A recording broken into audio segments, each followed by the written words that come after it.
You cannot break a spirit that has already survived the worst storms the world has to throw at it.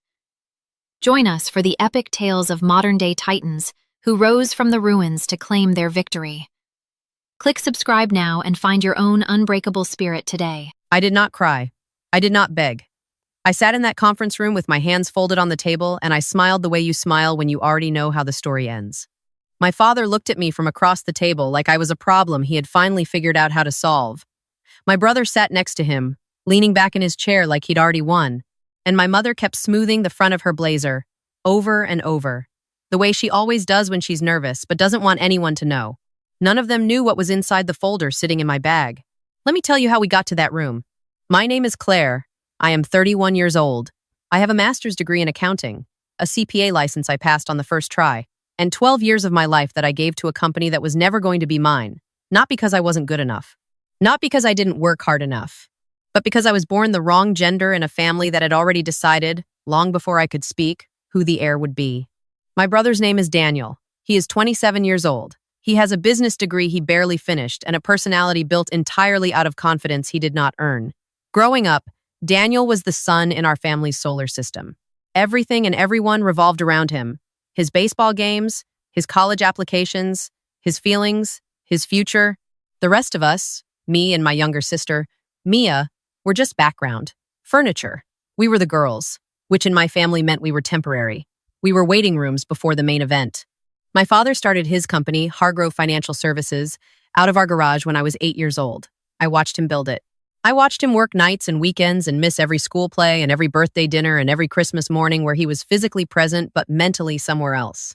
I watched all of that, and instead of resenting it, I fell in love with what he was building. I wanted to be part of it. So at 19, while Daniel was getting drunk at frat parties, I started working for my father's company part-time between classes. I answered phones. I organized files. I learned the accounting software because no one else would. By the time I graduated, I was running the books for 3 of our largest client accounts. My father promoted me to senior accountant at 24. He told me I had a gift. He told me the company was lucky to have me. He never once told me it would ever be mine. I told myself that was fine. I told myself I was building something. I told myself that merit would win in the end, that the work would speak for itself, that my father was a fair man who would make the right decision when the time came. I was the liver of that company. Do you know what a liver does? It filters everything. It processes the toxins so the rest of the body doesn't have to. It works every single hour of every single day, and nobody thinks about it until it stops working. That was me. I was essential and invisible at the same time, and I told myself for years that invisible was fine as long as I was necessary. Then Daniel turned 25. My father threw him a party at the kind of restaurant where the menu doesn't have prices. He invited clients, partners, family friends. He gave a speech about legacy and vision and the next generation of Hargrove leadership. I sat at table 4 and I clapped and I smiled, and I told myself that this was just a birthday party. This didn't mean anything. 3 months later, my father called me into his office and told me he was naming Daniel Chief Operating Officer. Daniel, who had worked for the company for 8 months. Daniel, who had once emailed a client's confidential financial report to the wrong address and then tried to blame the assistant. Daniel, who showed up at 10 and left at 4 and spent most of the time in between talking about a boat he wanted to buy. I asked my father, as calmly as I could, what this meant for my role. He said my role wasn't changing. I would keep doing what I was doing. I was, he said, invaluable in my current position. Invaluable. That is what people say when they want to keep you exactly where you are. I went home that night and I sat in my kitchen for a very long time. I thought about the 7 client accounts I had single-handedly grown in 4 years. I thought about the audit I had caught in 2021 that would have cost the company $400,000 in penalties if I'd missed it. I thought about the weekends I had worked, the vacations I had skipped, the relationships I had let fall apart because I was always at the office. And then I stopped thinking about all of that because thinking about it was not going to change anything. What was going to change things was a plan. I want to be clear about something. I am not a vindictive person by nature. I do not enjoy conflict. I do not fantasize about watching people suffer. What I am, by training and by temperament, is precise. I am a person who looks at a set of numbers and sees the story they are telling, whether the person who wrote them wants that story told or not. I see patterns. I see gaps. I see the thing that doesn't belong. And once I started looking at my family's company with clear eyes instead of loyal ones, I saw a great many things that didn't belong. It started small. An expense report for a client dinner that didn't match the date of any client meeting on record.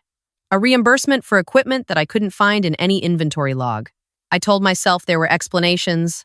I told myself I was being paranoid. I flagged them internally and moved on. Then I found the subcontractor. There was a vendor in our system called DNG Consulting. They had been receiving payments from Hargrove Financial Services for 2.5 years. Monthly retainer, consistent amount, coded under operational consulting. I had never heard of them. I had never seen a contract. I had never seen a deliverable. I am a CPA. Finding a ghost vendor in a company's books is not difficult when you know what you're looking for. What was difficult was what I found when I started pulling on that thread. DNG Consulting was registered to a shell company in Delaware. The registered agent was a name I didn't recognize.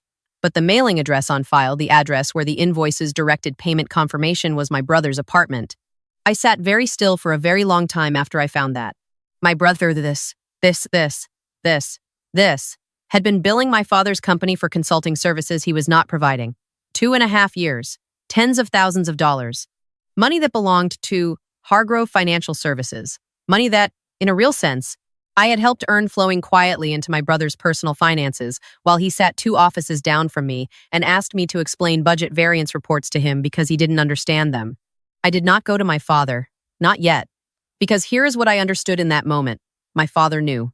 He had to know. He signed every check over $10,000. He reviewed the vendor ledger every quarter. My father had built this company out of nothing. He was not a careless man with numbers. The only explanation for what I was looking at was that this was not an accident. This was a gift, structured to look like a business expense so it could be written off. My father was quietly supplementing Daniel's salary in a way that didn't show up on the books as favoritism. In a way that was also, depending on how the IRS decided to look at it, fraud. I closed my laptop. I went home. And I did not say a single word to anyone for 6 days while I thought about what to do next. Here's what I decided. I was not going to blow up my family with a phone call to a federal agency. Not yet. That was a last resort, and I knew it. What I was going to do first was protect myself.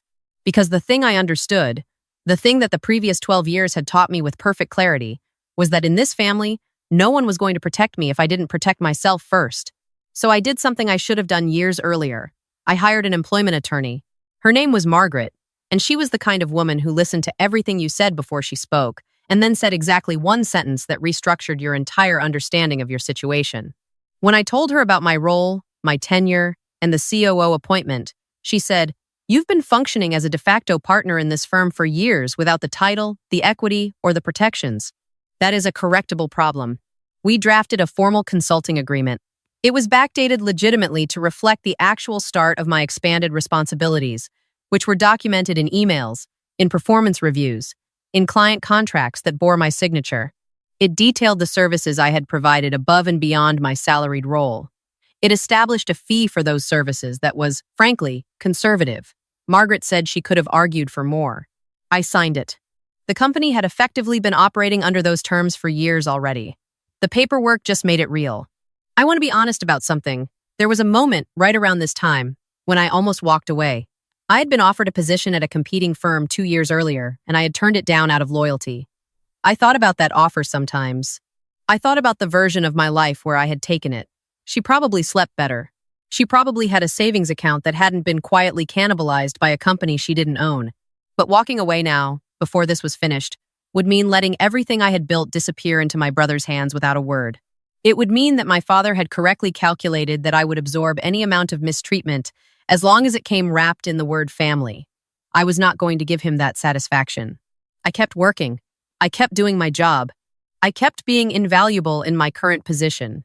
And I kept documenting. 6 months after I found the DNG consulting records, my father called a family meeting. Not at the office, at the house.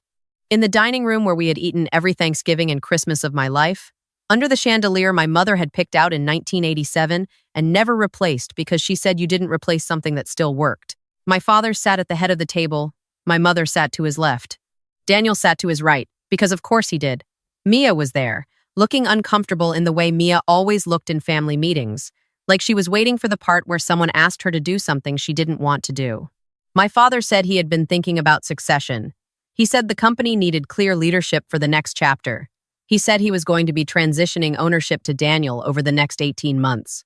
Then he slid a document across the table to me. It was a release form. It released me from any ownership claims, any equity interests, any future stake in Hargrove Financial Services. It also, buried in the third paragraph, released the company from any outstanding compensation claims I might have. My father had a pen in his hand. He held it out to me. My mother was smoothing her blazer. Daniel was looking at his phone. And I thought, there it is. There is the thing I have been waiting 12 years to see clearly. Not because I wanted to see it, but because I needed to. I looked at the document. I looked at my father. I said, I'll need to have my attorney review this before I sign anything. My father's face did something I had never seen it do before. It went very still, the way a pond goes still right before something large moves under the surface. He said, my attorney. I said, yes, my attorney.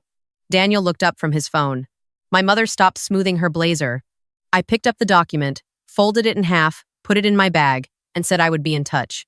Then I got up, hugged my mother because she was my mother and that was separate from everything else, and I left. Margaret reviewed the release form the next morning. She called me in the afternoon. She said, they included a compensation release because they know what they owe you. The fact that it's in here is an admission. We sent a formal response 2 weeks later. It was not aggressive. It was not emotional. It was a detailed accounting, and I do mean accounting, line by line of the services I had rendered under our consulting agreement, the documented value I had contributed to specific client accounts, and the outstanding balance the company owed me under those terms. The number was significant. My father called me that evening. His voice was a register I had never heard from him before. He said I was being ungrateful. He said everything he had done was for the family. He said I was going to destroy what he built. I said I was happy to discuss it further with both our attorneys present. He said he would take me to court. I said that was his right. I want to tell you what happened in the conference room, because that is where this story actually ends. My father hired a litigator. The litigator requested a mediation session before filing, which is standard. We agreed. We sat down in a neutral office glass table, neutral art on the walls, a mediator named Robert, who had the practiced calm of a man who had watched a lot of families destroy themselves over money and had stopped being surprised by any of it. My father's attorney presented their position. The consulting agreement was invalid, they argued, because it had never been formally executed by both parties at the time of service. I was a salaried employee. My claims were without merit. Then Margaret opened her folder. She had the emails. Years of emails in which I had flagged expanded responsibilities, requested formal role reviews, been denied, and continued performing. She had the client contracts. She had the performance reviews in which my father had described my contributions in terms that made independent contractor status a reasonable interpretation. And she had the DNG consulting records. She laid them on the table quietly, the way you set something fragile down. She explained what they showed. She explained where the payments had gone. She said the word fraud once, without emphasis, and let it sit there in the middle of the glass table like a stone. My father's attorney asked for a recess. My father looked at me during that recess the way I imagine you look at someone when you realize too late that you fundamentally misunderstood who they were. Daniel stared at the table. When they came back, their position had changed. We settled. I am not going to tell you the exact number because I was advised not to, but I will tell you that it was fair. It was more than fair. It reflected 12 years of work, accurately valued, at last. The DNG consulting matter was addressed separately, through appropriate channels, because Margaret had been right. I had a legal obligation there that went beyond my personal situation. That process is ongoing and it is no longer my problem to manage. I gave my notice 4 days after the mediation. I wrote a professional 2-week notice letter. I trained the person they brought in to replace me with thoroughness and zero resentment, because my professionalism was never about them. It was always about me. My mother called me the week after I left. She cried. She said she hoped I knew she loved me. I told her I did know that, and I meant it. And I also meant it when I said that love and fairness were not the same thing and she had confused them for a long time. She said that was a hard thing to hear. I said I knew. I had been hearing hard things for 31 years. I am writing this from my home office, which has a window that faces a garden I planted last spring, because I finally had weekends to do things like plant gardens. My firm, Hargrove Lee Advisory, I kept my name because I earned it opened 8 months ago. I took 4 clients with me, clients who had specifically asked to continue working with me when I left. We have 9 clients now. I sleep well. I work reasonable hours. I have been on 3 vacations in the last year. which is 3 more than I took in the previous 5 combined. The company my father built is struggling without the person who kept its finances clean and its client relationships intact. I know this not because I check on it with any satisfaction, but because some things are simply logical consequences. You cannot remove a liver and expect the body to function as it did before. Daniel is still COO. I genuinely wish him the education that role is about to provide him. My father has not called since the mediation. I think we both understand that we are in a period of quiet, the way a field is quiet after a storm has moved through it. What grows back, if anything, will tell us what we actually have. I am not in a hurry. Here is what I want you to understand. If you have ever been the person in a family or a company or a relationship who gives everything and then gets handed a piece of paper designed to make sure you leave with nothing, you are not overreacting. The outrage you feel when you look at that document is correct information. What you do with that information is a choice, and it does not have to be the choice you are expected to make. The release form my father slid across that table was a test. He wanted to know if I was still the same person I had been at 19, the one who was so grateful to be included that she would accept any terms. He needed me to be that person for the plan to work. I had been that person for a long time. And then, quietly, without announcing it to anyone, I stopped. The lawyer's office did not change my story. I did. The lawyer's office was just where everyone else found out. If you have found yourself in a version of this story, the one where your loyalty has been mistaken for surrender, I want you to do one thing. Just one. Find out what you're actually owed. Not emotionally, not in the general, cosmic sense, legally, contractually, on paper. Because in my experience, people who treat family members as resources are almost always counting on those family members never doing exactly that. Surprise them. I will tell you this. The day Margaret laid those documents on the table and my father's attorney asked for a recess, I did not feel triumph. I felt something quieter than that. I felt the particular peace of a person who prepared for a very long time for a moment that finally arrived. I had done the work, all of it. The 12 years of actual labor, yes, but also the harder work. The work of seeing clearly, of refusing to let love be a reason to accept less than I deserved, of becoming, in the end, someone my family had not prepared for. That is not a revenge story. That is just what happens when you stop being the liver and become the whole body. The aftermath, as they say, was swift. And I have never once looked back.